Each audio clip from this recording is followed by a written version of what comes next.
इतना मिल गया, इतना और मिल जाए, फिर ऐसा मिलता ही रहे। ऐसे धन, जमीन, मकान, आदर, प्रशंसा, पद, अधिकार आदि की तरफ बढ़ती बढ़ती का नाम लोभ है।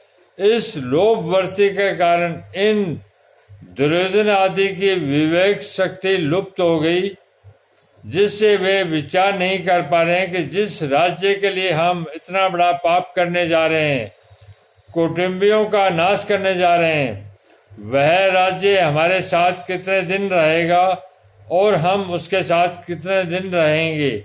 हमारे रहते हुए यह राज्य चला जाएगा तो हमारी क्या दशा होगी, और राज्य के रहते हुए हमारे शरीर चले जाएंगे तो क्या दशा होगी। क्योंकि मनुष्य संयोग का जितना सुख लेता है, उसके वियोग का उतना दुख उसे भोगना ही पड़ता है। संयोग में इतना सुख नहीं होता जितना वियोग में दुख होता है। तात्पर्य यह है कि अंतःकरण में लोभ छा जाने के कारण इनको राज्य राज्य दिख रहा है। कुल का नाश करने से कितना भयंकर पाप होगा वह इनको नहीं दिख रहा। जहाँ लड़ाई होती है वहाँ समय, संपत्ति, शक्ति का नाश हो जाता है। तरह तरह की चिंताएं और आपत्तियां आ जाती है। दो मित्रों में भी आपस में खटपट मच जाती है। मनोमालिन्य हो जाता है। कई तरह का मतभेद हो जाता है। मतभेद होने से वैर भाव हो जाता है। जैसे द्रुपद और द्रोण दोनों बचपन के मित्र थे, परंतु राज्य मिलने से द्रुपद ने एक दिन द्रोण का अपमान करके उसकी मित्रता को ठुकरा दिया। इससे राजा द्रुपद और द्रोणाचार्य के बीच वैर भाव हो गया। अपने अपमान का बदला लेने के लिए द्रोणाचार्य ने मेरे द्वारा राजा द्रुपद को परास्त कराकर उसका आधा राज्य ले लिया।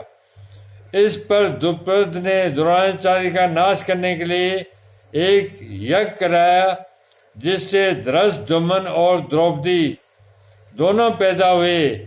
इसी तरह मित्रों के साथ वैर भाव होने से कितना भयंकर पाप होगा, इस तरह ये देख नहीं रहे।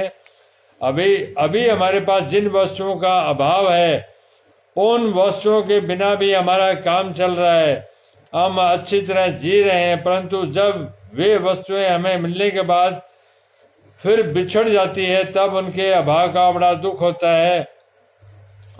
तात्पर्य है कि पहले वस्तुओं का जो निरंतर अभाव था वह इतना दुखदायी नहीं था जितना वस्तुओं का संयोग होकर फिर उनसे वियोग होना दुखदायी होता है। ऐसा होने पर भी मनुष्य अपने पास जिन वस्तुओं का अभाव मानता है, उन वस्तुओं को वह लोभ के कारण पाने की चेष्टा करता रहता है। विचार किया जाए तो जिन वस्तुओं का अभी अभाव है, बीच में प्रारब्ध अनुसार उनकी प्राप्ति होने पर भी अंत में उनका अभाव ही रहेगा। अतः हमारी तो वही अवस्था रही जो कि वस्तुओं के मिलने से पहले थी। बीच में लोभ के कारण उन वस्तुओं को पाने के लिए केवल परिश्रम ही परिश्रम पल्ले पड़ा, दुख ही दुख भोगना पड़ा। बीच में वस्तुओं के सहयोग से जो थोड़ा सुख हुआ वह तो केवल लोभ के कारण हुआ। अगर भीतर में लोभ रूपी दोष न हो तो वस्तुओं के सहयोग से सुख हो ही नहीं सकता। ऐसे ही मोह रूपी दोष न हो तो कुटुंबियों से सुख हो ही नहीं सकता। लालच रूपी दोष न हो तो संग्रह का सुख हो ही नहीं सकता। तात्पर्य है कि संसार का सुख किसी न किसी दोष से ही होता है। कोई भी दोष न होने पर संसार से सुख हो ही नहीं सकता, परंतु लोभ के कारण मनुष्य ऐसा विचार कर ही नहीं सकता। ये लोभ उसके विवेक विचार को लुप्त कर देता है।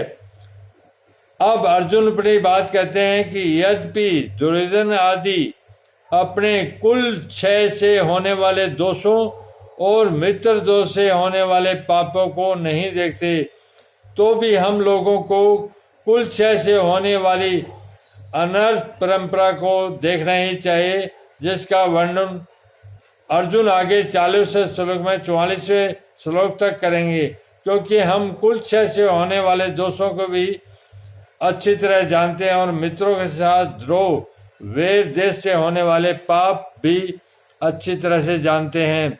अगर वे मित्र हमें दुख दें तो वह दुख हमारे लिए अनिष्टकारक नहीं है, कारण कि दुख से तो हमारे पूर्व पापों का नाश होता है, हमारी शुद्धि ही होगी। परंतु हमारे मन में अगर द्रोह, वैर भाव होगा तो वह मरने के बाद भी हमारे साथ रहेगा और जन्म जन्मांतर तक हमें पाप करने में प्रेरित करता रहेगा, जिससे हमारा पतन ही पतन होगा।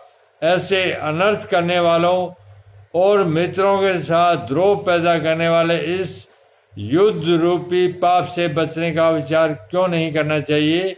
अर्थात विचार करके हमें इस पाप से जरूर ही बचना चाहिए। यहाँ अर्जुन की दृष्टि दुर्योधन आदि के लोभ की तरफ तो जा रही है, पर वे खुद कौटुंबिक स्नेह मोह से आबद्ध होकर बोल रहे हैं। इस तरफ उनकी दृष्टि नहीं जा रही है। इस कारण वे अपने कर्तव्य को नहीं समझ रहे हैं।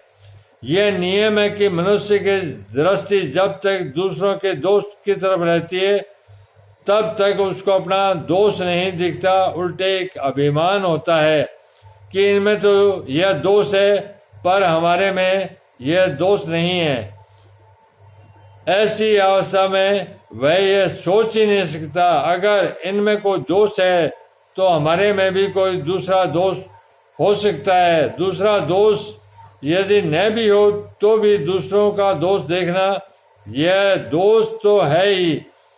दूसरों का दोष देखना एवं अपने में अच्छाई का अभिमान करना, ये दोनों दोष साथ में रहते हैं। अर्जुन को भी दुर्योधन आदि में दोष दिख रहे हैं और अपने में अच्छाई का अभिमान हो रहा है। अच्छाई के अभिमान की छाया में मात्र दोष रहते हैं, इसलिए उनको अपने में मोह रूपी दोष नहीं दिख रहा।